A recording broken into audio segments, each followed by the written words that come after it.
je suis très honnête avec toi, l'entrepreneuriat m'a permis, moi, en tant qu'homme, en tant que père, de me fortifier et de relativiser mes problèmes. Et en plus, ma mère était guadeloupéenne. Donc, ma mère me parlait de son pays, tu comprends? Et quelque chose que je ne connaissais pas. En plus, on m'empêchait de connaître le pays. Tu vois? Et c'est ça, en fait, qui m'a frappé Dieu, parce que j'ai voulu connaître le pays. Et quand j'arrive au pays, en Guadeloupe, on me dit, mais tu es qui, toi, tu es une Africaine, dégage. Donc, c'était intense. Dans ce sens-là, je dis, tout le monde n'est pas obligatoirement fait pour être entrepreneur. Il y a des... Tu es bon et salarié, reste salarié. Sois honnête. Est-ce que tu as eu envie de tout lâcher et revenir ici? Ah oui, mais plusieurs fois. Ok. Ah ben, plusieurs fois. Ok. Non. Okay, ça c'est clair, je suis très honnête par rapport à ça.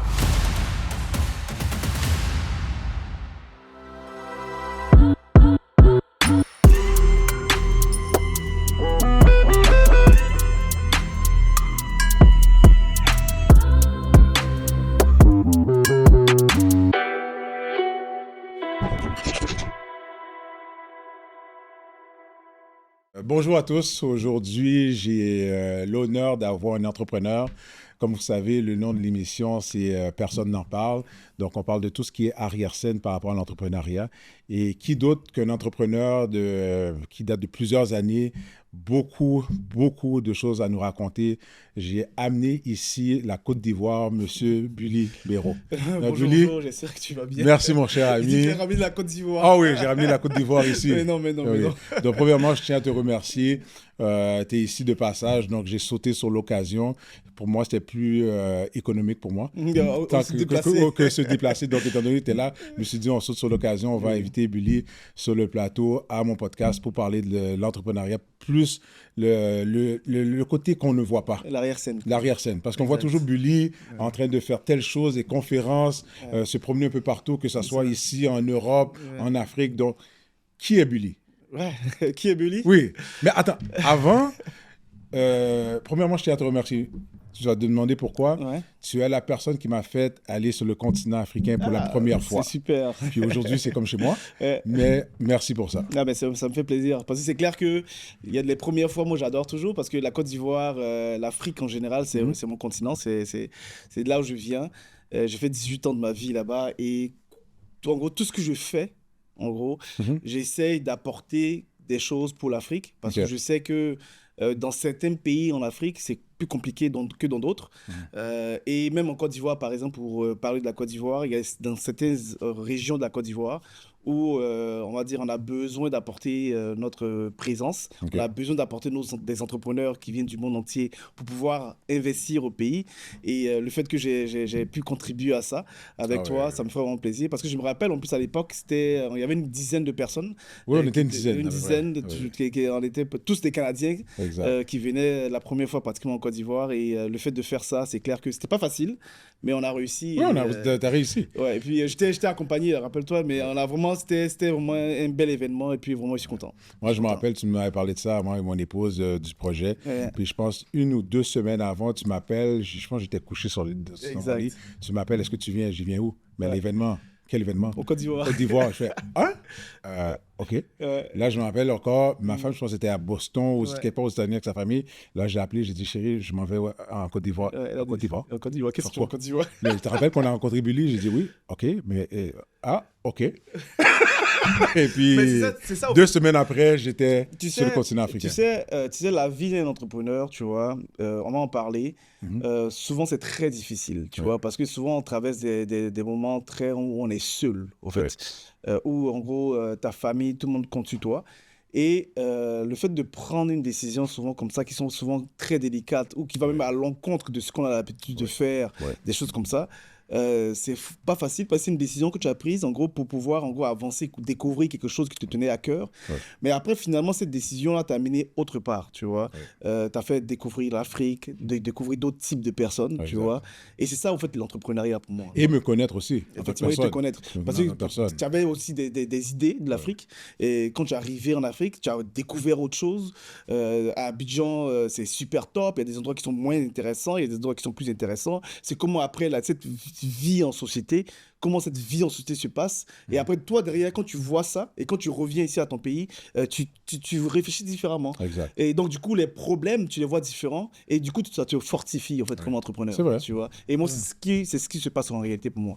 Tu vois, parce que moi, je t'avoue, quand on veut parler des vraies affaires, là, tu sais, c'est souvent... J'aime cette phrase-là, les vraies affaires. Les vraies affaires. Souvent, c'est pas facile. Je t'avoue, souvent, quand j'organise un truc, ou bien quand je fais quelque chose, tu vois, souvent, je dois convaincre, je dois me convaincre d'abord, ok?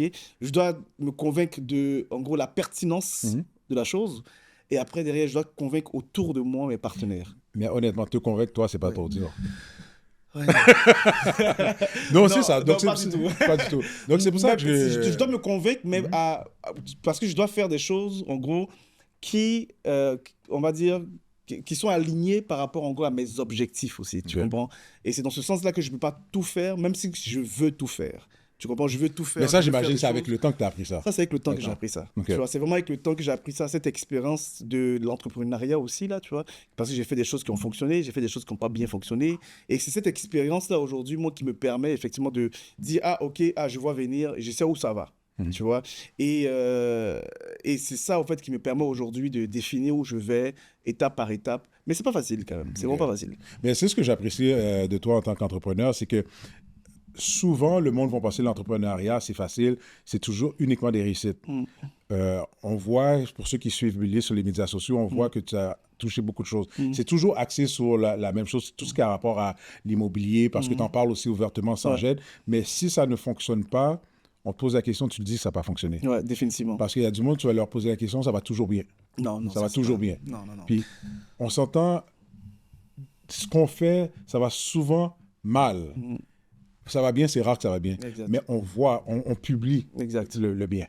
Donc, explique-nous qui est Billy. En fait, en réalité, d'abord, je suis un père de famille. Oui, Okay? I like that. J'ai 3 enfants maintenant. Okay? Félicitations. Merci, j'ai ma fille qui vient de naître. Ça fait déjà 2 mois bientôt qu'elle est née. Tu vois? Et puis, je suis ici au Canada pendant qu'elle est à Abidjan actuellement. C'est pas très facile. Ouais. Mais moi, je pensais le contraire. Je pensais que quand tu étais ici, je pensais que toute la famille était ici. Non. Toute la famille actuellement est à Abidjan, vit à Abidjan. OK? Et moi, je vis entre Abidjan et Montréal. Je fais beaucoup d'allers-retours. Je fais comme 2 mois là-bas, 2 mois ici, en moyenne, tu vois, à quelques jours près. Donc, c'est vraiment toujours pas facile quand je viens. Je laisse la famille là-bas. Je viens, je travaille, tout ça, pour l'entrepreneur, pour mon idéal d'entrepreneur que je veux accomplir. Donc, en tant que qui je suis, donc père de famille, écoutez, entrepreneur, j'ai réalisé plusieurs projets, plusieurs projets de vie. Et j'ai encore d'autres projets à mettre en place, j'ai encore d'autres visions, parce que je veux quand même, je suis motivé par avoir un impact dans ma vie. L'impact, vraiment, qu'est-ce qui me drive beaucoup? D'abord, c'est d'où je viens, dans le sens que je viens effectivement de la Côte d'Ivoire, et donc je veux comme... les deux parents? Non, mon père est de la Côte d'Ivoire et ma mère est guadeloupéenne. Et comme j'ai grandi en Côte d'Ivoire, j'ai la culture aussi ivoirienne, et j'ai toujours voulu rassembler en gros la Côte d'Ivoire et mon pays que j'adore, qui est le Canada. Et je veux vraiment prendre les deux côtés et les mettre ensemble pour que derrière, en gros, et d'une manière économique, l'un profite de l'autre et l'autre profite de l'autre. C'est vraiment pas un sens unique. Non, pas un sens unique. C'est vraiment pas un sens unique. C'est même pour ça que souvent, non, mais c'est bien ça. Et sur le côté, tu vois. Il y a des entreprises ivoiriennes qui ont tellement de choses à donner aux entreprises canadiennes et vice-versa, tu vois. Et aujourd'hui, par exemple, je donne un exemple, petit problème. Il y a beaucoup d'entreprises canadiennes où il n'y a pas de relève. Tu comprends? Il n'y a pas de relève parce que la relève, en gros, le Québécois moyen, en gros, est vieux.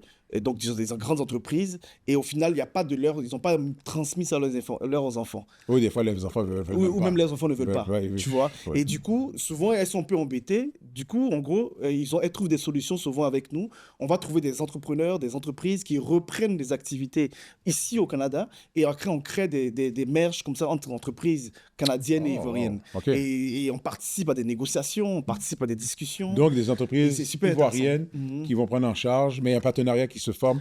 Il y a des entreprises ivoiriennes qui achètent carrément même les entreprises québécoises. Là. Tu vois, donc c'est super beau, là, tu vois. Parce que souvent, on a tendance à dire, ah non, c'est le Canada qui a besoin on va comme aller investir en Afrique. Mais souvent, c'est l'inverse.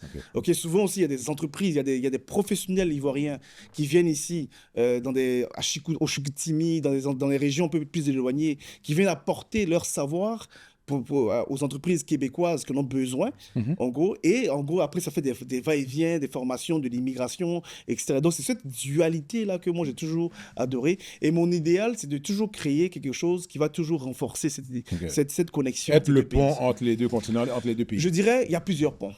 Mais moi, je veux être l'un des ponts là, qui, en gros, travaille de la bonne manière. Et je vais dire un mot qui est très important, d'une manière sécurisée, avec la confiance en arrière. C'est hyper important. Tu vois, parce que tu sais, comme tu peux le savoir, travailler aussi beaucoup en Afrique, dans un endroit où on ne connaît pas, souvent on a quand même des appréhensions, à juste titre ou pas, mais on a des appréhensions parce que c'est loin, une culture qu'on ne connaît pas, une culture d'entreprise qu'on ne connaît pas. Donc, il fait que comme pour une entreprise canadienne, souvent c'est difficile de vraiment comprendre et de ne pas se faire avoir.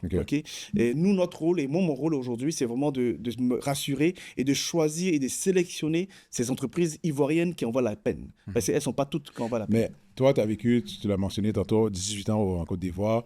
Le reste du temps, je pense que tu m'as dit en France. Oui, j'ai fait la France. C'était très difficile en France. Non, d'abord, je suis allé en Guadeloupe. En Guadeloupe, c'était... Bon, je vais dire des choses qui sont un peu difficiles quand j'étais en Guadeloupe. Le but, c'est ça aussi. Ouais. C'est ce qu'on veut entendre. Non, en Guadeloupe, j'arrive, tu sais... Bon, les Guadeloupéens, en gros, ils ne savaient pas, en plus c'était en 98, ils savaient plus. Bon, je viens de Côte d'Ivoire, ils voyaient l'Afrique comme j'avais un gros ventre, il y avait des mouches qui tournaient autour de moi. Là. Ce qu'on voyait à la télé avant la Vision mondiale. Donc, du coup, quand ils s'apercevaient en plus de ça rapidement que je ne parlais pas créole, le créole guadeloupéen à l'époque, ils me cataloguaient, tu vois, comme quoi, ah, ok, c'est un Africain, tu vois.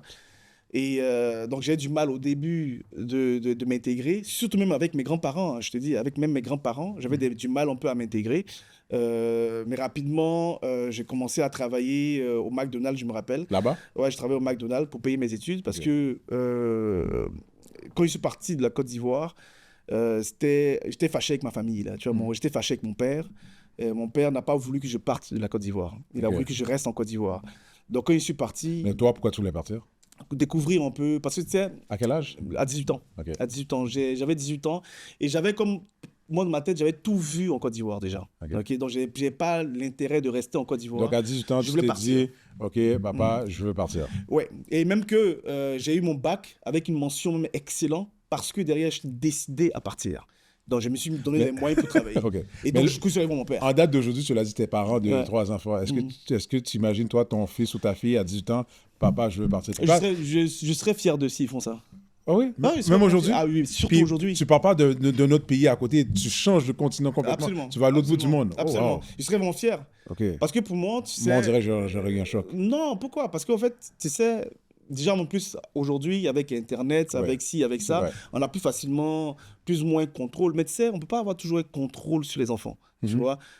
Ici, au Canada, les enfants, à 16 ans, ils conduisent. En Côte d'Ivoire, à 16 ans, ils ne conduisent pas. Tu vois? Donc, c'est question de culture, en fait, de personnes, tu vois. Et moi, je fais confiance beaucoup à l'éducation que je donne à mes enfants, tu vois. Ma fille, par exemple, tu vois, elle a voulu d'elle-même intégrer la plus difficile classe de son école, qui est déjà une école qui est très segmentée. Et je vois que c'est très dur. Donc, du coup, je dis, bébé, tu sais, tu peux ne pas... Elle dit, non, papa, non, je veux le faire. C'est très dur, elle a 11 ans. Je veux le faire, je veux continuer. C'est difficile. Et en plus, les cours sont en anglais, dans un pays francophone. C'est pas facile pour elle, tu vois, mais elle le fait. Elle le fait. Tu comprends? Et c'est ça que je veux, en fait. En réalité, je confiance en mes enfants. Comme, en gros, malheureusement, mon père n'a pas eu confiance à ce que je voulais faire. Et quand je suis parti, je me suis retrouvé seul en Guadeloupe avec mon frère à l'époque. Et on a travaillé au McDo. On a travaillé au McDo. Lui que je connais, On a travaillé au McDo. Lui, il était déjà là-bas ou bien? Il était déjà là-bas. Il était déjà là-bas. Il a passé le même trajet que moi. Fait que lui, ton père était fâché contre lui aussi? Lui, il s'est fâché avec mon frère. Et après, il s'est fâché avec moi. En gros, il n'aimait pas le trajet qu'on partait. Tu vois, il n'aimait pas le trajet. Tu sais, et ta mère était... Ma mère est guadeloupéenne, certes, mais elle était en Côte d'Ivoire. Elle a vidé son portefeuille, elle a vidé son porte-monnaie, elle a dit, OK, tenez, tout mon cash, tenez, pour partir. Mais vous, c'est le fait que, j'imagine, tes grands-parents étaient là-bas. En fait, c'est pas pour mes grands-parents que je suis parti. Tu vois, j'ai voulu sortir de la Côte d'Ivoire. C'est le seul pays accessible, c'était... Non, j'aurais pu aller en France. J'aurais pu aller en France, tu vois. Mais tu sais, regarde, comme tous les Africains en général, on veut toujours aussi une vie meilleure, tu comprends?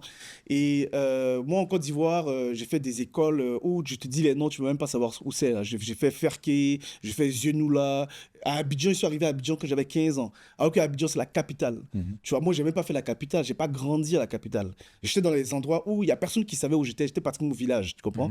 Et qui fait que... Et c'est ça qui m'a fortifié aussi, tu vois. Dans le sens que j'ai voulu... je voyais grand. Je savais qu'il n'y avait pas que la Côte d'Ivoire. Je savais qu'il y avait autre chose. Et en plus, ma mère était guadeloupéenne. Donc, ma mère me parlait de son pays, tu comprends? Et quelque chose que je ne connaissais pas. En plus, on m'empêchait de connaître le pays.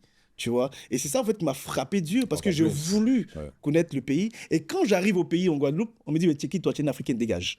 Donc c'était intense là. Tu veux rien savoir de là-bas, tu arrives à une autre place, retourne là-bas. On dit mais dégage de là quoi, tu vois. Donc les jeunes 18 ans, 19 ans, c'était très difficile, tu vois. Et quoi qu'on dise, ça m'a fortifié aujourd'hui. Dans le sens qu'aujourd'hui, souvent il y a des choses qu'on me dit non, il y a des situations qu'on me dit putain mais dégage. Mais je suis toujours là, tu vois. Et c'est toutes ces expériences de vie qui n'étaient pas faciles, qui fait qu'aujourd'hui, comme entrepreneur, quand je vois des choses, des situations qui m'arrivent, que je dis, oh waouh, mais je n'avais pas prévu ça, là. Mais c'est un jeune enfant pour toi. Mais au final... Parce que si jeune âge, on était habitué de te dire non, puis pour toi, non, c'était... Écoute, si on me dit non, j'essaie de trouver un autre moyen. C'est ça, exactement. En réalité, c'est ça. Tu vois, en réalité, c'est ça. Tu vois, dans le sens que là, en gros, une petite anecdote. En fait, tu me voyais tantôt, j'étais au téléphone, je gérais quelque chose là.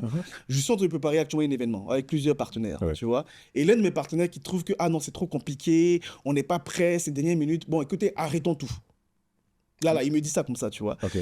Et du coup... Il dit ça à toi. Il me dit ça, bon, tu vois, arrêtons tout, que c'est trop compliqué, il y a les chaises, le ci, le ça, les ci, c'est compliqué, tout ça. Je dis, mais on n'a pas besoin des chaises. En réalité, le plus important en histoire, c'est quoi? C'est ce que tu vas dire. C'est ta personne, en fait. On n'attend pas Céline Dion qui arrive, là, tu vois. C'est toi, moi et quelques autres. C'est le savoir qu'on apporte. Et c'est ça que les gens, ils ont besoin de comprendre. C'est ça qu'ils sont venus voir. Ils ont ça qu'ils ont venus voir. Et au final, pourquoi on va arrêter? Continue. Ça, il a peur, en fait. C'est la peur qui fait que derrière, en gros, il prend des décisions de ce genre. Et tu sais, en entrepreneuriat, c'est toujours comme ça. C'est la peur. C'est la peur qui fait qu'on n'avance pas. C'est vrai. Tu vois, c'est la peur qui fait qu'en réalité, on dit, ah, ok, ah non, j'ai peur de mon image, j'ai peur de mon jugement, ou l'ego. Les trucs, donc je ne vais pas paraître mes trucs bêtes, tout. Donc du coup, ah non, je préfère ne pas faire. Et au final, cette décision de ne jamais vouloir faire, à toujours chercher des choses parfaites, automatiquement, on n'avance pas. Alors que tantôt, j'entends souvent des podcasts et ils disent que oui, effectivement, c'est pas facile, l'entrepreneuriat, mais par contre, en gros, c'est l'entrepreneuriat qui peut apporter des choses, tout. Effectivement, il y a toutes sortes de messages. Moi, le message que je veux donner en général, c'est chacun d'entre nous, ok, est fait pour quelque chose. Tu comprends? Il y a des gens qui sont très bons comme salariés. Tu sais, regarde, n'est pas honte, en fait. Si tu es bon comme salarié, là, mais purée, mais tant mieux. Moi, j'ai des salariés que je connais qui ont 400, 500 000 $ de revenus. Mais t'en fais pas. Moi, je dis, mais purée, mais ils sont forts, ces gars. Parce qu'ils sont salariés, ils sont tellement excellents que derrière, on leur donne 500 000 $ de revenus. Et ça arrive. L'entrepreneuriat n'est pas l'unique et le seul chemin pour arriver. Mais tu sais, malheureusement, c'est en date d'aujourd'hui, je te parle 2024, 2025, les 5 dernières années, les médias sociaux focalise beaucoup là-dessus. C'est ça. Donc, tout le monde se croit. Mais tu sais pourquoi? Je t'explique pourquoi, en fait. On est dans un système, tu vois. Par exemple, en Afrique, ok? En Afrique, les gouvernements ont tout un intérêt à mettre en avant l'entrepreneuriat. Pourquoi? Parce que le gouvernement ne peut pas tout faire. Le gouvernement ne peut pas tout résoudre. Et les fonds dont le gouvernement disposer en gros pour pouvoir créer de la richesse, et au final, il y a peu de gens qui ont accès à cette richesse. Tu comprends? Et qui fait que finalement, en développant le mindset entrepreneuriat, et au final, la jeunesse qui est très loin du gouvernement, qui est très loin des services gouvernementaux, qui fait que cette jeunesse-là, elles se doivent d'entreprendre. Tu comprends? Parce que c'est une obligation, une question de survie. Parce que tu sais, la jeunesse, par exemple, qui est à Gagnoa ou bien à Daloa, dans une ville un peu éloignée, tu vois, cette jeunesse-là, il y a quoi? Il y a des matières premières autour, il y a des opportunités autour. Donc, mais si cette jeunesse-là attend le gouvernement central, elle ne peut pas avancer. Parce que le gouvernement central ne peut pas, d'un point de vue micro, gérer tout le monde, gérer la vie de tout le monde. Donc, en favorisant l'entrepreneuriat, c'est sûr, chaque personne, exemple, comme les jeunes qui sont dans ces régions-là, s'en sortent. OK. Par contre, maintenant, qu'on arrive dans un milieu où nous sommes au Canada, OK, le système n'est pas le même. Le système économique fait que derrière, l'économie est beaucoup plus transverse. À savoir, en gros, il y a des opportunités, certes, mais il y a le gouvernement central qui est quand même éparpillé sur beaucoup de secteurs. Il y a différents secteurs, il y a des entreprises très fortes aussi, OK, qui ont créé de la valeur. On parle de Québécois, on parle de d'autres types d'entreprises, Sydney, il y a d'autres types d'entreprises ici au Québec, par exemple, qui recrutent du monde, qui ont un besoin parce que le marché aussi fait que derrière, en gros, elles peuvent répondre aux besoins. Exact. Donc, qui fait que ces grandes entreprises, elles doivent recruter des salariés. Donc, du coup, on n'a pas un besoin réel d'entrepreneuriat ici dans nos pays. Tu vois, au Canada, par exemple. Par contre... Parce que ce sont des pays qui sont quand même forts économiquement. Économiquement bien développés.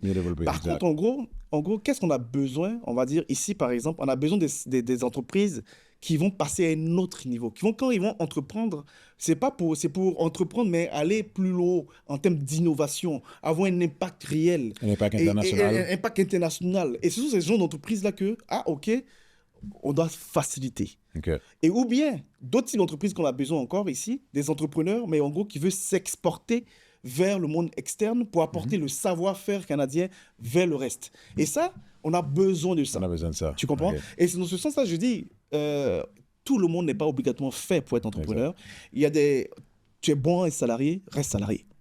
Parce que quand tu es entrepreneur, qu'est-ce qui va se passer? Tu es seul. Tu dois te réveiller seul, tu dois te motiver seul. Quand il y a des moments qui sont difficiles, tu dois regarder ta femme ou ton mari, tu te dis, c'est difficile. Donc, du coup... Le mois d'après, tu ne sais pas si l'argent va être payé, donc, si l'hypothèque va être payée. Donc, ce n'est pas une tendance, là. Il ne faut pas suivre la tendance parce que c'est in d'être entrepreneur. Par contre, quand tu es entrepreneur, c'est cool. Moi, maintenant, je peux vous dire... Non, c'est cool parce que c'est en toi. C'est clair, c'est cool. Moi, par exemple, pourquoi j'étais entrepreneur? Pourquoi je suis entrepreneur? Tu vois, moi, qu'est-ce qui m'a drivé? C'est pas parce que j'ai vu que le monde autour de moi était entrepreneur. Qu'est-ce qui m'a plu vraiment pour passer l'étape? Parce que moi, je travaillais à Bombardier, tu vois. À Bombardier, j'étais déjà dans un milieu très strict. C'est l'aéronautique. On ne badine pas avec ça. Chaque tâche est millimétrée. Par des techniciens supérieurs, par des ingénieurs et après par des personnes en gros qui sont après en analyse de défaillance. Et moi, j'étais en analyse de défaillance. C'est-à-dire que je devais valider tout le travail des big shots. Tu comprends? Des gars qui ont fait des doctorats, des choses comme ça. Et moi, j'étais dans un truc très strict. Tu comprends? C'est comme si tu étais dans un moule. Dans un moule, en fait, très strict. Et puis, j'avais je dois avoir la connaissance et la visibilité de pas mal de choses qui se faisaient dans l'entreprise. Et l'idée, pourquoi j'ai voulu shifter, tu vois? Parce que j'étais isolé. Tu comprends? J'étais isolé. J'ai comme l'impression que mon travail final, en gros, n'avait pas d'impact sur l'individu. Tu comprends? Et c'est cet impact-là que moi, je voulais avoir. Tu vois? Avoir, en gros, la possibilité de changer la vie d'une personne. OK?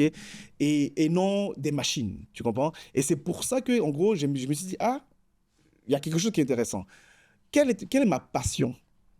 Je dis, bon, concrètement, là, je n'ai pas obligatoirement envie de faire ce qui me passionne. Je fais plutôt, en gros, où je suis bon dans l'histoire. C'est de parler, de discuter et de former le monde. Mais tu vois, je ne veux pas qu'on s'éloigne trop par rapport au sujet, mais je mentionne toujours aux personnes, que ce soit des amis, la famille, partenaires, un entrepreneur, c'est apprendre à se connaître avant. À 100%. Et puis, comme tu dis, en travaillant chez Bombardier, tu as vu quel genre de personne que tu étais. C'est pas comme si tu as regardé telle personne, je vais faire telle personne. Tu as vu qu'est-ce que tu aimes et tu as surtout vu qu'est-ce que tu n'aimes pas. Exact. Avant que c'est loin aussi, comme je l'ai mentionné, moi, il y a plusieurs choses que je veux savoir. Vas-y. Tu es en Côte d'Ivoire depuis combien de temps? 4 ans maintenant, depuis 2020. Depuis 2020. En fait, depuis 2020, je fais des va-et-vient. Depuis 2020, exactement. Je dirais ça a commencé peut-être mars, avril, lors de ton premier événement, puis après... C'est ça. En fait, en mars, avril, lors de mon premier événement, et à fin 2020, on a décidé de partir. Exactement. Moi, je m'en rappelle, comme si c'était hier, octobre 2019, j'étais à ton bureau. Et puis, oui, ton bureau, je pense, dans le coin de, pas loin de Descaries. C'est ça, ouais. Sur Jean-Talon. Jean-Talon, ouais. Et puis, ton frère était déjà là-bas. Oui. Tu me parlais de ton frère comme si c'était un extraterrestre. Parce qu'il a déménagé là-bas avec sa femme, ses enfants. Ouais. Tu comprenais rien. Tu disais, il est malade. Mon neveu fait de l'asthme, bagaille, le ci, ça. 6 mois plus tard, qui est en Côte d'Ivoire? Billy. Non, 1 an plus tard. Un an plus tard. Moins d'un an. Qui est en Côte d'Ivoire? Billy. Ouais. Ta femme. Les enfants. Exact. Ta belle-mère, je crois. Ouais, ma belle-mère aussi. Comment, en 11 mois, tu traites ton frère de malade mental, et toi, c'est pas uniquement la famille, c'est pas uniquement toi, c'est tout le monde. Bon, lui aussi, il est parti avec sa famille, là. Oui, lui, c'est à part. Parce que tu le regardais comme un extraterrestre. C'est clair. Mais toi, explique-moi ça. Non, en fait, en réalité, c'est d'où l'idée souvent de faire attention. C'est de faire attention dans les affaires en général, tu vois. Effectivement, tu sais, moi, je suis un idéaliste, tu vois, et comme je t'ai expliqué au début de cette discussion, j'ai toujours voulu vraiment rassembler la Côte d'Ivoire, tout ce qui se fait du bien là-bas, l'Afrique et le Canada. Parce que pour moi, le Canada, on a des valeurs ici qui sont intéressantes, tu vois, on a des valeurs de fiabilité, de confiance, de sérieux. Exact. Et tu vois, regarde, nous, on travaille avec des gens et on a la confiance déjà, et après on renforce la confiance, tu vois. Et j'imagine que c'est ce que tu voulais implanter effectivement dans cette vision. En fait, au moins avoir un impact en réalité en Côte d'Ivoire à ce niveau-là, ok. Et c'est pour ça que concrètement, que j'ai commencé effectivement avec Dakar à l'époque, à vouloir emmener des entreprises canadiennes à aller effectivement s'intégrer en Côte d'Ivoire, investir en Côte d'Ivoire. Et effectivement, pourquoi j'ai décidé d'y aller, c'est parce que malheureusement, j'ai fait une confidence, j'ai fait une rencontre effectivement qui a un peu changé, qui a tout changé, tu vois. Une personne effectivement que je vais taire le nom, mais vous pouvez tous imaginer. C'est effectivement la confiance qui m'a amené en gros à croire à cette personne qui m'a promis des choses, qui m'a montré des documents, qui m'a montré des preuves concrètes, réelles en gros, qui n'étaient pas obligatoirement des vraies preuves, ok. Initialement effectivement on a vu que ça comme une opportunité en Côte d'Ivoire, d'aller en Côte d'Ivoire. Quand tu parles la famille. Ma famille, effectivement, ça c'est une obligation par contre. Là. Ça, c'était pas l'idée d'un entrepreneur. Okay? Là, ça, c'était plutôt familial, dans le sens qu'on devait discuter avec ma femme, tu vois. J'ai discuté avec ma femme à l'époque, elle aussi qui a vu ça comme une opportunité. Et j'avoue même qu'elle était beaucoup plus même intéressée par cette opportunité que moi. Et en discutant avec elle, on a jugé bon, effectivement, que ah oui, c'est une belle opportunité. Avoir un impact en Côte d'Ivoire, avoir un impact au Canada et relier les deux pays. Ça, c'est le meilleur des deux mondes. C'est vraiment le meilleur des deux mondes. Ok. Et malheureusement, très honnêtement, pendant 2 ans, c'était très difficile. Tu vois, parce qu'en gros, tout ce dont je suis parti... Qu'est-ce qui était difficile monétairement, professionnellement, la famille? Non, en fait, la famille, le couple, toujours est soudé. Ça, c'est hyper important. Ça, jusqu'à aujourd'hui, là, il n'y a même pas d'issue, il n'y a même pas de problématique là-dessus. C'est plutôt la relation avec l'individu. Avec celui qui nous a fait venir là-bas. Aucun moyen à notre disposition. Et au final, j'ai tout financé. J'ai tout financé. Il n'y a personne même qui le sait, là, je t'avoue, en Côte d'Ivoire surtout. Tous les salaires, c'est moi qui les gérais. Toute l'installation, c'est moi qui ai géré. Et qui fait que derrière, je t'avoue, c'était très difficile monétairement. Rapidement, je t'avoue, en espace. Mais quand tu parles c'est un choc là. Ah, c'est un choc. Quand tu me dis que tu as tout financé, est-ce que c'est un coussin que tu avais ou parallèlement à ça, tu générais d'autres revenus qui passaient à travers ça? C'est quoi exactement? Bon, déjà, effectivement, je ne fais pas cette erreur là, à savoir de laisser tout tomber pour faire quelque chose, tu vois. Donc, du coup, j'ai toujours une business ici qui roulait, Même si, vu que je n'étais pas présent, ça a beaucoup diminué. Ce qui est normal. C'est tout à fait normal, tu vois. Donc, il fait que j'ai commencé à avoir... J'avais toujours des petites entrées, mais quand même, n'oublions pas que je suis un investisseur immobilier et le fait d'avoir, en gros, quelques biens m'a permis effectivement de pouvoir, je dirais, gérer pas mal de choses. Et c'est vraiment moi avec ma femme, bien sûr, on a géré quand même pas mal de choses en Côte d'Ivoire. Ça, il y a quand même une très belle leçon derrière tout ça. Okay? Toujours.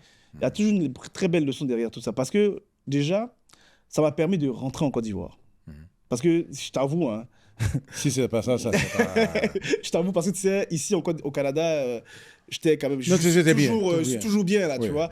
Donc, pour laisser ça, pour faire ça, il fallait que derrière, c'était plus gros que nature, tu vois. C'était une grande chose. Ouais, donc, il fait que... Tu vas pas laisser pour la même chose.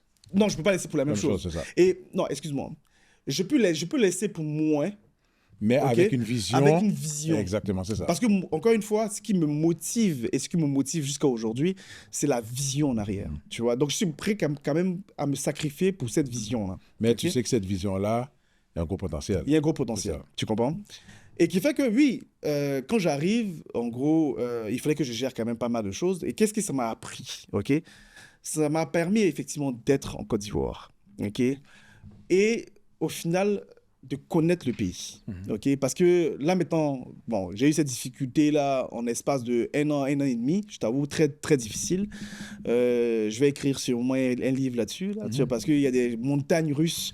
En fait, il y a des histoires même que c'est inimaginable. Okay. Si je t'explique là, parce que je vais garder un peu de suspense, mais il y a des histoires là, c'est inimaginable dans des situations dans lesquelles je me suis trouvé. Vraiment inimaginable. Mais ces situations-là, est-ce que c'est une négligence de ta part ou bien l'abus de confiance de la personne opposée ou bien toutes ces réponses? Non, en fait, je pense que c'est tout. C'est un tout. Puis c'est un incontournable aussi. C'est ma responsabilité. Puis j'imagine que c'est un incontournable aussi en tant qu'entrepreneur parce que toi, tu as une vision. Cette personne-là, que ça soit malsaine ou pas, répond à son besoin. À son besoin. Et en même temps, toi, tu vois l'opportunité de ta vision. Absolument. Donc, à un moment donné, c'est sûr que tu baisses les gardes. Absolument. Parce que, veux ou pas, c'est comme un enfant chez Toys R Us. Toi, tu vois ta vision est là, tu te dis, ah bon, OK, on va essayer. Exact. Okay. C'est exactement ça. Okay. Mais tu as bien résumé. Là. Okay. Tu vois, c'est vraiment, on va essayer, puis on y va. Mais en gros, comme une fois, je dis, ça me permet aujourd'hui, tu vois, d'être en Côte d'Ivoire et de maîtriser quand même pas mal de choses. Tu vois, aujourd'hui, tu vois... Parce que tu as appris. On va dire, j'ai appris. À la dure. À très dur, là, je t'avoue, j'ai appris à très dur. J'ai une question pour toi, excuse-moi de te couper. Vas-y. Sois honnête. Est-ce que tu as eu envie de tout lâcher puis revenir ici? Ah oui, mais plusieurs fois. OK. Ah ben, plusieurs fois. OK. Ça, c'est clair. Je suis très honnête par rapport à ça. Okay. Mais par contre, en gros, je devais, gérer quand même pas mal de choses, tu vois. Parce que, tu sais, j'ai ma femme qui était en face de moi et j'ai mes enfants qui étaient en face de moi, tu vois. Et je devais gérer quand même pas mal de situations. Il y a l'orgueil mal. Non, vraiment pas. Oh, pas du tout? Ah non, vraiment pas. Oh, t'es bon. Ah non, je te jure. Non, mais je pose la question. Moi, je suis honnête. Moi, je suis rembarqué puis je dis non, là, il faut que je... Ah non. C'est trop dangereux pour que derrière cet orgueil-là vienne tout gâter. OK. Parce que si j'avais cet orgueil-là, au contraire, tu ne serais pas devant toi, là. Tu comprends? Parce que en fait, j'apprends là, j'apprends de toi en même temps. En fait, c'est une situation où tu ne peux pas mettre l'orgueil dans l'histoire. Okay. Mais tu mets l'orgueil dans l'histoire, tu viens de créer un autre problème encore, tu vois. Parce que c'est une situation où tu as besoin de réfléchir autrement. Correctement. Tu comprends? Et je souhaite à personne ce que nous, on a vécu. Et surtout qu'il n'y a personne autour de moi qui pouvait imaginer ce qu'on vivait, ma femme et moi. Personne. Bon, il y a une autre personne, c'était ma partenaire Samara ici, elle savait. Tu comprends? Mais par contre, il y a et mon frère qui était aussi employé, tu vois, qui lui était employé dans l'entreprise où j'étais. Tu vois, moi j'étais le DG et ma femme était DGA et puis mon frère était directeur commercial. Tu vois? Et il y a personne qui le savait et tout était supporté. Personne.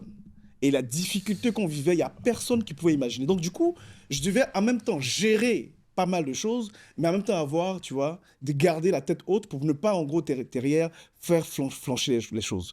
Mais malgré ça, en fait, j'ai appris à la dure, et c'est dans ce sens-là que quand je vois maintenant des petits messages comme quoi on annule un rendez-vous parce qu'on a peur qu'il n'y a pas de chaise. Ça, c'est rien.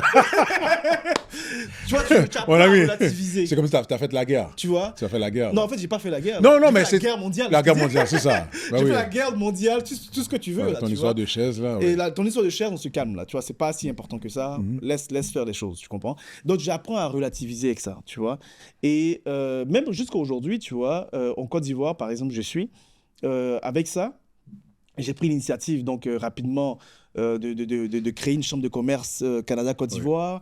J'ai pris l'initiative de faire des belles choses là-bas. Et c'est cette expérience-là qui m'a permis effectivement de comprendre le secteur, le milieu économique ivoirien et qui fait qu'aujourd'hui, là, quand je te parle, en gros, quand il y a une entreprise canadienne, en réalité, qui rentre en Côte d'Ivoire, en gros, elle passe par l'ambassade du Canada, elle passe par moi, elle passe par ma femme, aussi simple que ça. C'est ça le trajet, tu vois. C'est parce que derrière, avec cette connaissance du marché... C'est plus solide qu'est-ce que pourquoi tu avais été au début. Exactement. Puis tu sais, c'est quelque chose qui va rester. C'est quelque chose qui va rester et il y a quelque chose même qui va se multiplier. Ouais. Et tu crées quelque chose aussi pour le pays. Et j'avoue, je suis très honnête avec toi, l'entrepreneuriat m'a permis, moi, en tant qu'homme, en tant que père, de me fortifier et de relativiser mes problèmes. Tu comprends ? De relativiser mes problèmes. Parce qu'avant, c'était pas ça. Non, en fait, avant, je réussissais à beaucoup de choses. Tu comprends ?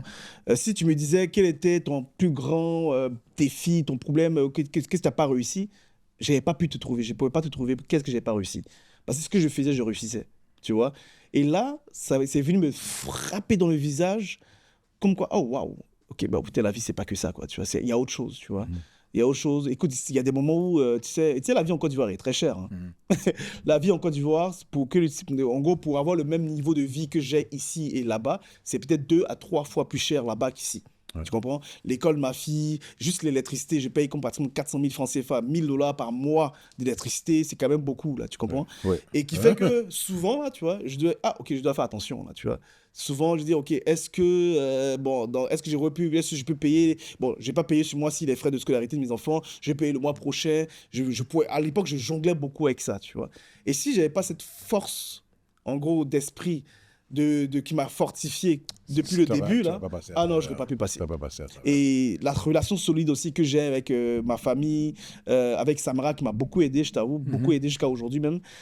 Donc, ça fait que derrière, c'est pas pareil. Ça, en parlant de Samara, justement, j'allais parler par rapport à ça. Tu sais, on parlait du noyau familial. Il y a le noyau aussi entre partenaires d'affaires. Absolument. Ça, c'est... j'ai fait un épisode comme ça avec Jean-Philippe. Souvent, le monde va penser à un partenariat, c'est pas bon, c'est négatif, mais ça peut être négatif comme ça peut être très positif. Absolument. Parce que je regarde, c'est pas comme si je vous parle régulièrement, mais je vous vois à distance, c'est comme si un tient le fort à une place, l'autre tient le fort à une autre place. C'est exactement ça. C'est magique, ça. C'est exactement ça. Il faut une confiance. Non, c'est exactement ça. Et par contre, en gros, ça, c'est important, ce que je dis. Hein. Ouais. On va dire, rien n'est parfait. C'est sûr. Tu comprends ? Il faut accepter, en réalité. Il faut accepter, je te le dis, mais souvent je ne l'accepte pas, hein, dans le sens que l'autre est différent. En réalité, c'est ça. Tu vois, il faut accepter que l'autre est différent. En réalité, quand je fais la balance, je t'avoue, elle a beaucoup plus à m'apporter que... En fait, avec elle, ma vie est beaucoup plus facile. Donc, du coup, il y a beaucoup de choses que j'accepte. Puis j'imagine et pareil, tu vois. C'est ça. Et avec moi dans sa vie, j'espère que j'apporte beaucoup de choses dans sa vie et qui fait que derrière, c'est plus facile que je sois là que pas là. Donc, au final, il y a des choses qu'on accepte. Comme un couple. On dit, ok, bah, écoute, elle ronfle la nuit, là, mais écoute, il n'y a pas de problème, tu vois. C'est ça. Moi, je ne ronfle jamais et je suis toujours clean. Mais... Là, je vais lancer quelques fleurs à ta partenaire. Moi, je me rappelle en 2020, quand j'étais à Abidjan, Samara est tombée malade. Ça c'était chaud. Ça, on oublie ça aussi. Hein. L'entrepreneuriat, c'est ça aussi. Tu es à l'autre bout du monde. Des imprévus. Son planning est de faire ça, à telle heure, à telle date.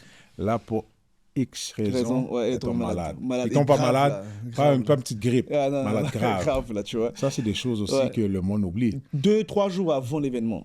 C'était fou. Et durant le début de la pandémie, les vols sont cancellés à gauche, à droite. Elle doit retourner chez elle. C'était tough, là.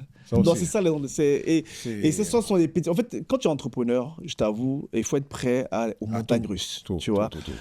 Puis, la fondation, c'est la base. C'est ça le dit. Parce que si la fondation ne va pas bien, tout peut s'écrouler. Tout peut s'écrouler, tu vois. Puis, par rapport à cette entreprise-là, d'un coup... que tu as fini, j'imagine que c'est encore en processus. Il y a d'autres entreprises que j'ai vues que tu as montées là-bas. Oui. Je ne sais pas si je peux nommer le nom, mais je pense que oui, parce que ça, je pense que c'est toi. Oui. La joie. C'est ça. OK.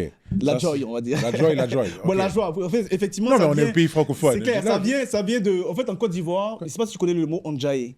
Enjaillé, ça veut dire quoi? Enjaillé, c'est joyeux, s'amuser.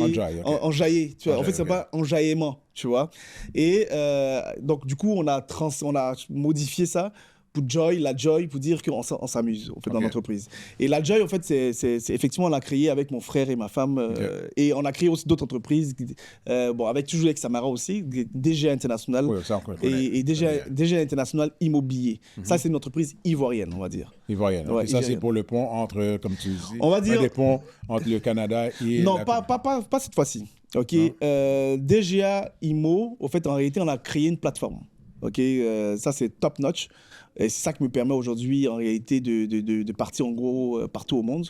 C'est que j'ai créé une plateforme avec Samara en gros, qui sécurise et regroupe toutes les propriétés en Côte d'Ivoire, à peu près comme ce qu'on a ici au Canada, où après il y a des courtiers qui s'installent, les agences immobilières qui viennent... Un genre de centris? Exactement la même chose, tu vois. Sauf qu'avec le système EXP, si tu connais EXP, tu vois. Et donc du coup, moi j'ai des courtiers à l'international, des courtiers ici au Canada, j'ai des courtiers en France, aux États-Unis, au Sénégal, au Mali, tout cela par un système EXP, comme le même modèle à peu près, et qui réfère tous la business vers la Côte d'Ivoire.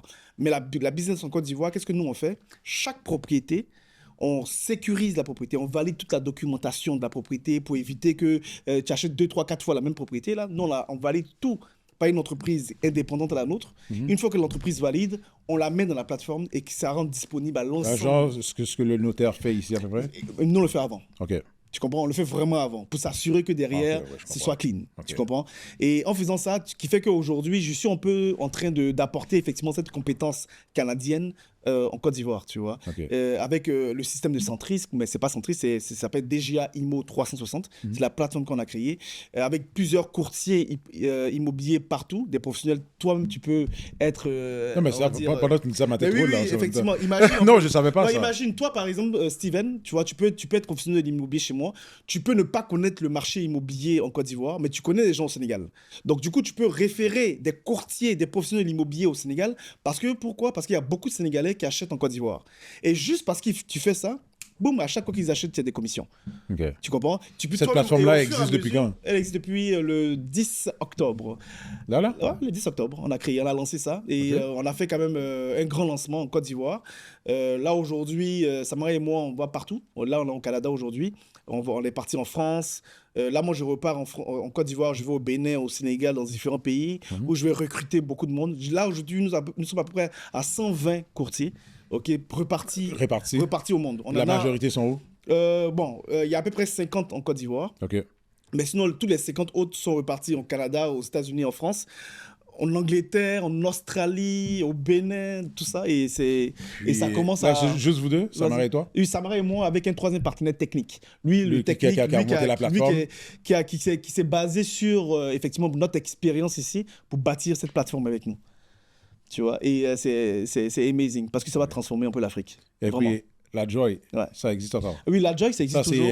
Là, c'est encadrer les entrepreneurs, c'est un genre de...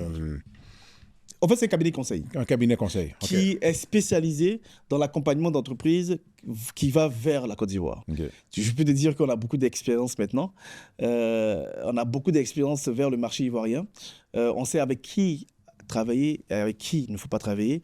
Moi-même, comme secrétaire général de la Chambre de commerce Canada-Côte d'Ivoire, je vois beaucoup de choses. On me confie beaucoup de choses.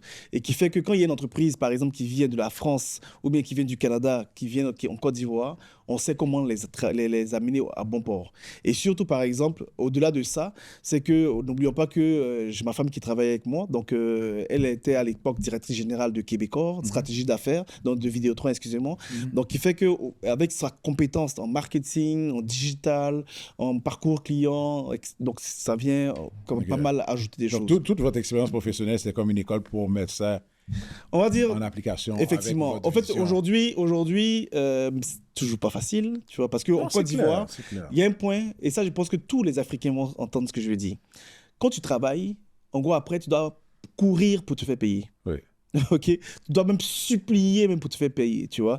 Et souvent, tu fais affaire avec des grandes entreprises, tu vois. Même des fois, c'est pire.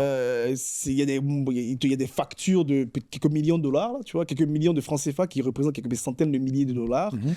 Mais après, là, il y a toujours le premier paiement, après le deuxième paiement, le troisième paiement, le quatrième paiement. Tu te dis, mais WhatsApp, tu continues pas. Qu'est-ce que tu fais?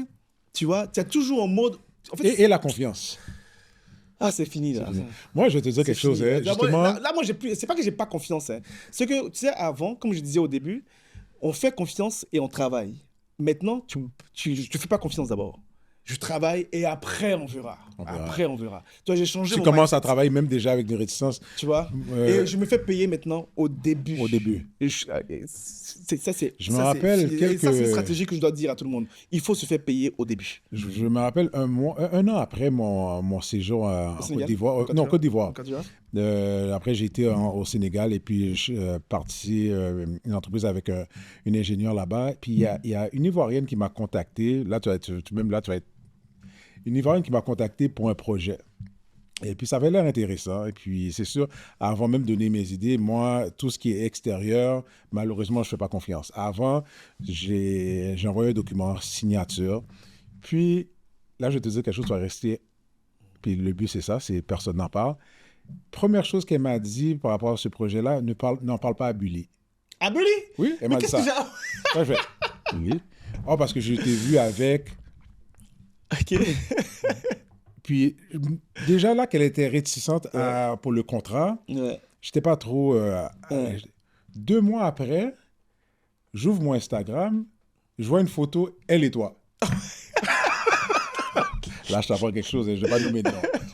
Là, j'ai fait... Oh, wow! Qu'est-ce qui se passe? Elle m'a vraiment dit ça. Et puis, après, je regarde. Là, j'ai dit, tu vois, je ne peux pas faire confiance à personne. Non. C'est fou, hein? Elle m'a vraiment dit ça. Et puis, premièrement, j'ai trouvé ça audacieux parce que c'est pas comme si elle me connaît. Et après, je la vois converser, chiller avec toi. Là, je suis resté, je dis, ah, ok, non. Non, sûrement qu'elle n'a pas voulu... Sûrement que c'est une personne qui me connaît. Elle n'a pas voulu, en gros, que je sache que tu travailles avec elle. C'est toujours comme ça, en fait. Oui, mais elle ne me connaît pas pour me dire ça. C'est ça. C'est toujours comme ça. Parce que tu sais, regarde, je commence vraiment à comprendre et à connaître beaucoup de gens en Côte d'Ivoire, tu vois. Et je catégorise les gens. Tu vois, il y a des gens de confiance, il y a des gens qui sont moins de confiance, tu vois. Et ça, je suis intraitable là-dessus. Tu comprends? Et en général, tu vois, aujourd'hui, il y a des entreprises qui vont jamais, en gros, avoir des références de notre part. Okay? Parce que, pas obligatoirement, des bonnes entreprises, etc. Tu vois?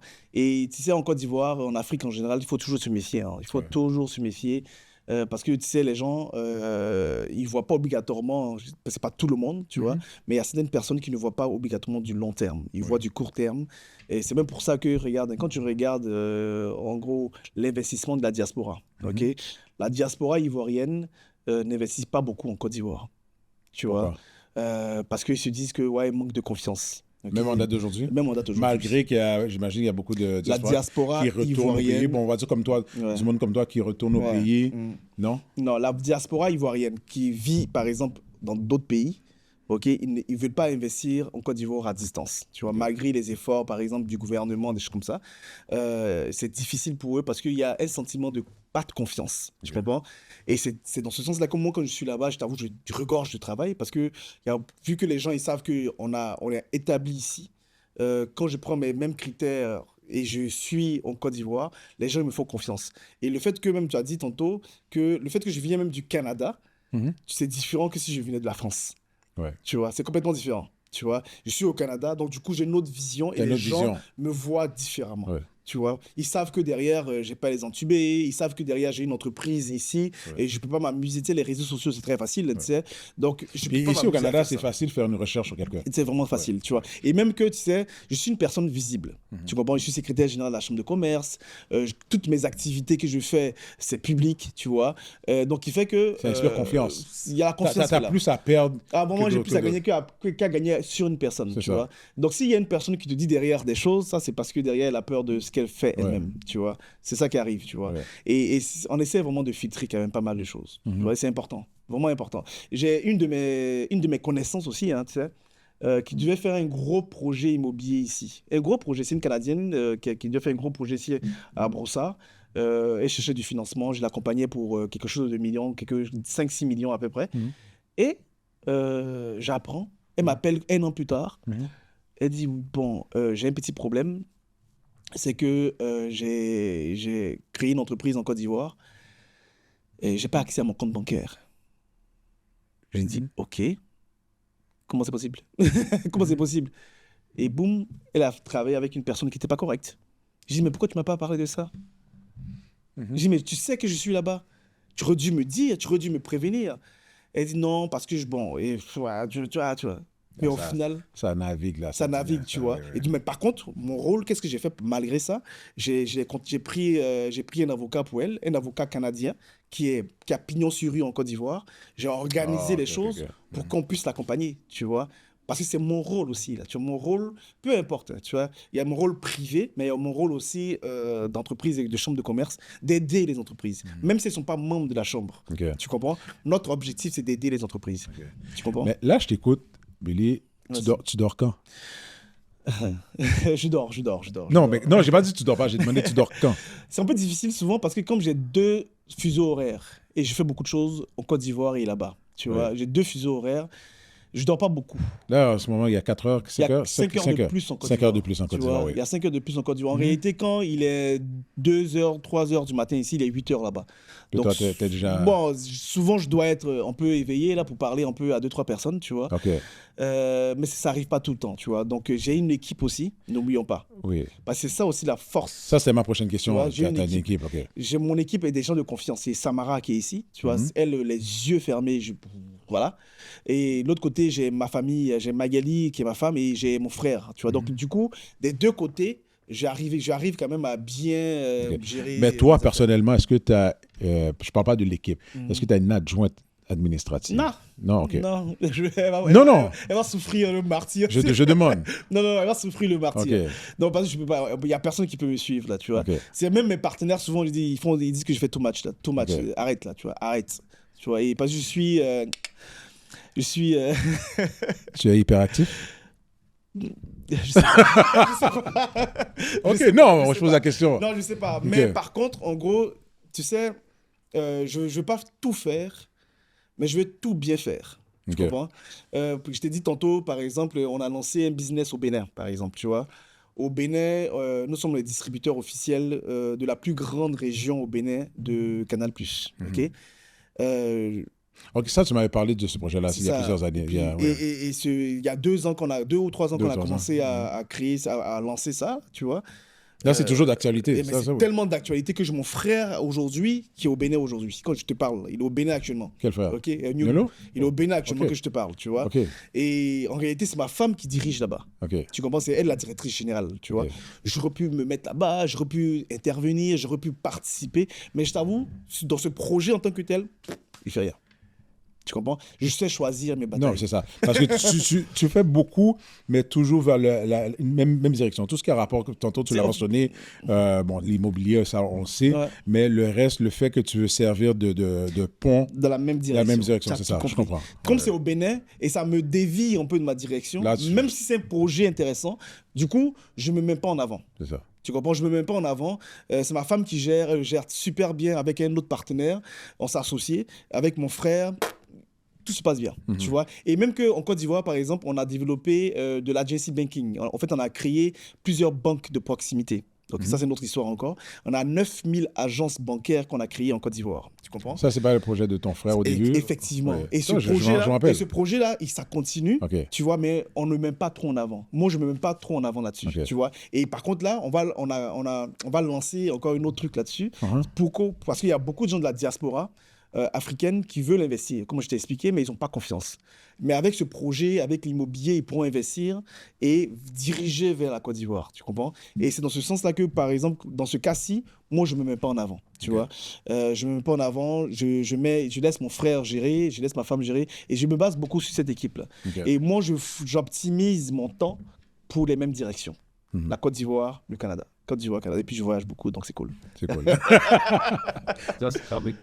Ok, wow, ok. C'est super en tout cas. Mais est-ce que ton frère voyage autant? Malheureusement pas, lui il n'aime pas voyager lui. Ok. Mais c'est ça. Comme on dit, en fait, c'est l'hyperactif comme ça. Non, arrête là. C'est un gaou comme on dit là, tu vois. Au bled, ils vont le savoir, c'est quoi? C'est un gaou dans le sens que lui il aime bien la Côte d'Ivoire, rester dans son coin tranquille. Non, mais vous avez 2 personnalités différentes. Complètement différentes, tu vois. Et c'est même pour ça aussi on s'entend, tu vois. C'est mon grand frère. Parce que 2 Nulu ça marcherait pas, 2 Billy ça marcherait pas. Non, c'est vrai. C'est mon grand frère et à 16 ans. avant 16 ans, on se bagarrait beaucoup, lui et moi, tu vois, il me frappait beaucoup, il me tabassait beaucoup. À partir de 16 ans, quand on a voyagé la première fois en Guadeloupe ensemble, meilleur ami, là. Donc, depuis 16 ans, je le suis où il va et il me suit où je vais. Okay. Donc, jusqu'à date, on est toujours au top, là. Ouais. Tu vois? Avant la fin, il y a 2 ou 3 autres questions. Quand tu as amené toute la famille, à un moment donné, je pense en 2020, début 2021, tu m'as dit, Steven, je veux faire la famille connaître le rêve ivoirien. Ouais. Est-ce que c'est encore d'actualité? Bon, le rêve ivoirien, il est très dur à connaître, je t'avoue. Tu vois, pourquoi? Parce que, comme je t'ai dit, on a des bons revenus en Côte d'Ivoire, mais la vie coûte très cher. En fait, le rêve ivoirien, ce sont les milliardaires là, qui peuvent l'avoir, tu vois. Moi, aujourd'hui, je connais mon rêve à moi. Le rêve à moi, c'est quoi? C'est que aujourd'hui, je me permets effectivement d'avoir une belle maison, de vivre dans une belle maison, d'avoir une belle petite piscine, tu vois, chez moi. C'est pas donné à tout le monde, tu vois. De mettre mes enfants dans les meilleures écoles à Abidjan, de partir à Assini quand j'ai envie de partir à Assini, de manger dans les beaux restaurants, même que je trouve même pas ici à Montréal, à Abidjan. Ça, c'est mon petit rêve à moi, tu comprends? Ça me permet aussi de voyager quand j'ai envie de voyager, tout ça. Maintenant, le rêve ivoirien que j'avais à l'époque en tête, c'est quoi? C'est rouler en Bentley, avoir des immeubles à mon nom. Ce qu'on voit à la télé. Ce qu'on voit à la télé, tu vois. Mais sur le terrain, ça prend plus de temps, tu vois. Je ne vais pas le dire que je ne vais pas l'obtenir, tu vois, mais ce n'est pas ma priorité aujourd'hui. Tu vois, ma priorité, tu vois, avec tout ce que j'ai par lequel je suis passé, tu vois, ma priorité, c'est vraiment créer de la stabilité dans ma famille, tu vois. Créer de la stabilité, que derrière, on va dire, on ne pense pas dans 1 an, dans 2 ans, ou voilà, non, on pense à 5 ans, dans 10 ans. C'est ça, en fait, créer cette stabilité-là. Parce qu'on dit toujours, aujourd'hui, on mange bien. Aujourd'hui, ça va bien, mais il faut penser dans 5 ans, dans 10 ans, dans 30 ans. Tu vois. Exactement, parce que quand j'étais au Canada, par exemple, tu vois, je pouvais investir parce que les banques canadiennes sont faciles. Tu vois, moi, je dis toujours, les Canadiens, là, on ne se rend pas compte. Hein, mais ici, au Canada, les banques canadiennes financent. Ouais. Tu comprends? Tu veux quelque chose, un beau crédit, tu finances. Tu as un problème, tu vas emprunter. Tu connais les règles. Ici, quand tu connais les règles, c'est fini, ça avance, tu vois. Et l'idée, c'est que avant, j'avais des 4plex, j'avais des 5plex, des 6plex. J'étais un gros investisseur, tu vois. Et chose qu'en Côte d'Ivoire, je ne peux pas le faire actuellement. C'est pas pareil. Tu vois? C'est différent. En Côte d'Ivoire, tu vois, je suis obligé de payer tout en cash, tu vois, liquide. Tu vois, et c'est normal. Alors, et cette mentalité-là, tu vois, fait que c'est un peu plus difficile, tu vois. Donc, les banques sont beaucoup plus rigoureuses. Et comme tu es un entrepreneur, la banque ne te finance pas. Tu comprends? Donc, c'est ça, en fait, que je surtout bâti mon rêve, mais doucement, doucement. Ce sera peut-être pas dans 3 ans, peut-être dans 5 ans, dans 10 ans. Mais ce rêve-là, moi, me permet effectivement de visualiser et puis d'avancer. Tu comprends? C'est ça l'idée. OK. Puis, avant de partir, tu as parlé de milliardaires. Les milliardaires là-bas, à part artistes, sportifs, dans quel domaine ils sont? Qu'est-ce qu'ils font? Les artistes ne sont pas milliardaires. Okay. Mais les milliardaires que tu vois, que tu parlais, ceux que le propriétaire des édifices, ils sont dans quel domaine? Qu'est-ce qu'ils font? En fait, en réalité, tu sais, déjà, il faut savoir qu'en Côte d'Ivoire et en Afrique même, tu vois, même au Sénégal, je sais que souvent, tu as reçu un podcast même des Sénégalais, et il y a du monde au Sénégal. Il y a du monde en Côte d'Ivoire. Tu vois, il y a à peu près 32 millions d'habitants. Sur même pas le superficie, Québec, là, superficie. Tu lances quelque chose qui fait du sens, ça fonctionne. Tu comprends? Et beaucoup de gens que je connais, tu vois, qui sont des entrepreneurs qui ont créé, par exemple, qui ont des plantations de cacao. La Côte d'Ivoire, c'est le premier producteur de cacao. Mais des traders en cacao qui vendent du cacao à distance. En fait, en réalité, par exemple, Suisse qui fait de l'argent. Je donne un exemple. Et c'est la Suisse qui fait de l'argent. Effectivement. On va pas parler de ça, mais un autre sujet. Oui. Attends, l'idée, c'est quoi? C'est que, tu sais, à l'époque, quand il y a le pétrole, tout, là, tu vois, c'est celui qui fait le daba, qui donne l'outil pour faire le pétrole, qui fait du cash. C'est exactement la même chose. Okay, je comprends. Tu vois, en Côte d'Ivoire, il y a beaucoup de choses qui sont intéressantes, mais quand tu crées un outil pour pouvoir faciliter en gros, l'accès à cette chose-là, tu fais du cash aussi. Okay. Tu vois, donc c'est comme ça que moi, rapidement, j'ai pensé à ça. Et je suis en train de créer 2-3 trucs. Et même l'outil que j'ai créé, qui est la plateforme digitale, parce que ça va changer. Que ce soit ici, en Amérique latine, le middleman va toujours essayer. Comme tu as la plateforme, et la plateforme, c'est le lien entre client A et c'est B. ça, c'est ça. C'est comme ici, hein, tu sais, le gars de Centris, il est tranquille. Hein, tu sais, achetez, vendez, mais il fait du cash. Il fait du cash. C'est ça l'idée. Tu vois, et il permet aux gens de faire du cash. Créer un système où, si Steven fait du cash et il fait beaucoup de cash, ça dit comment je fais du cash. C'est ça l'idée. Et je dis toujours aux gens, créez votre propre système. Tu comprends? Et moi, c'est ce système-là que je veux bâtir au fur et à mesure pour pouvoir avancer, tu vois. Et c'est pas facile, comme j'ai toujours dit. Non, c'est clair. Rien n'est facile. Il y a des difficultés. Jusqu'à aujourd'hui, il y a des gens qui viennent me voir, qui paraissent bien, qui sont bien dans la société ivoirienne, qui sont connus dans la société, qui ont une belle notoriété dans la société ivoirienne. Donc du coup, quand ils viennent me voir, il suffit de gratter un peu, tu vois que, oh waouh, c'est la merde en arrière. Tu vois, donc du coup, il faut toujours faire attention à où on va. Tu vois, et c'est ça, moi, ma grosse difficulté aujourd'hui, c'est ça. Tu vois, travailler et trouver des bons partenaires, trouver des personnes avec qui on peut travailler. L'expérience que tu viens de nous partager, qui t'a outillé aujourd'hui, donc j'imagine qu'en date d'aujourd'hui, tu es armé pour faire face à ça. On va dire, je suis comme les États-Unis qui sont armés, là. Je suis armé. Je suis armé. Mais il faut être armé dans... En fait, quand tu es un entrepreneur, ici, à Montréal ou ailleurs, là, il faut être armé. Il faut avoir le cœur solide, là, tu vois. Souvent, c'est pas facile, tu vois. Quand tu es en Afrique, tu vois, il y a d'autres personnes qui disent qu'ils ne vont jamais en Afrique, même si ce sont des Africains, hein, ils disent non, ils ne vont jamais en Afrique parce que c'est compliqué, c'est la jungle. C'est vraiment la jungle, tu vois. Donc, il faut vraiment bien gérer les affaires, faire confiance aux bonnes personnes, travailler avec les bonnes personnes, parce que tu es obligé à un moment donné, mais pas tout. Pas donner toute la confiance, tu vois. Travailler avec des personnes, gérer, avancer au fur et à mesure pour que derrière... Une étape à la fois. Une étape à la fois. Vraiment une étape à la fois. Billy, le temps court, donc je tiens à te remercier. On a partagé beaucoup. Donc, encore une fois, merci frérot. Merci à toi, c'est gentil. Merci de l'invitation. De rien. Comme vous voyez, l'entrepreneuriat, que ce soit local, international, c'est pas quelque chose de facile. Souvent, on se fie aux médias sociaux, ça a l'air beau, on regarde le voisin, on regarde la voisine, on se dit on veut faire la même chose. Avec Billy, vous avez vu que ça soit même son pays natal, il a su faire face à des obstacles, des amis de confiance, des partenaires de confiance. Il faut toujours avoir, comme on dit, un troisième œil ouvert parce qu'on ne sait jamais ce qui va arriver.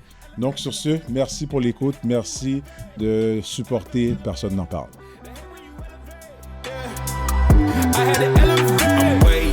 Way too fly, yeah, I'm feeling myself. Ain't no chance I'm coming down, no. Got a soul view to myself, yeah. Why would I give it up? Why do they wanna come take my place? I work too hard for it, don't need a replacement. This my vocation, now I got rollies all in rotation. Hop on a jet just to take a vacation. Remember the moments was trapped in the basement. Now the hard work is all taking me places. Water no blood like we trapped in the matrix. Bet on myself and go